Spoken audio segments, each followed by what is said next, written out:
बेटा यहाँ पे फंक्शन दिया है y equal 7 minus x P x minus 3 और हमें इसका रेंज निकालना है। अब NPR या NCR कुछ भी उसका कंडीशन होता है, ये नंबर हमेशा इससे बड़ा होना चाहिए। तो 7 minus x greater than equal to x minus 3 किया, उससे हमें x less than equal to 5 मिला।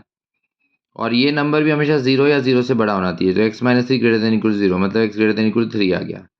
तो ये दो कंडीशन से हम x की इंटीजर वैल्यू सेलेक्ट कर सकते हैं। तो greater than equal to 3 less than equal to 5 मतलब 3, 4 या 5 ले सकते हैं। तो वो तो डोमेन हुआ। अब रेंज निकालने के लिए हम एक एक करके तीनों वैल्यू पुट करेंगे। अगर 3 पुट किया तो आया 4p0, फिर फॉर्मूला लगा दिया NPR का, तो 4 फैक्टर अपॉन 4 माइनस 0 फैक्टर तो 1 आ गया। फिर 4 पुट किया, तो अगर 4 पुट किया तो आया F4 की वैल्यू ये 3p1, तो 3 फैक्टर अपॉन 2 फैक्टर तो 3 आ गया। फिर F5 x की जगह 5 पुट किया तो 2p2, 2 factorial upon 2 minus 2 0 factor, 0 factor 1 था, 2 फैक्टर 2 तो 2 आया। मतलब रेंज में हमारे पास बेटा तीन ही वैल्यूज आई, 1, 2 या 3। ओके।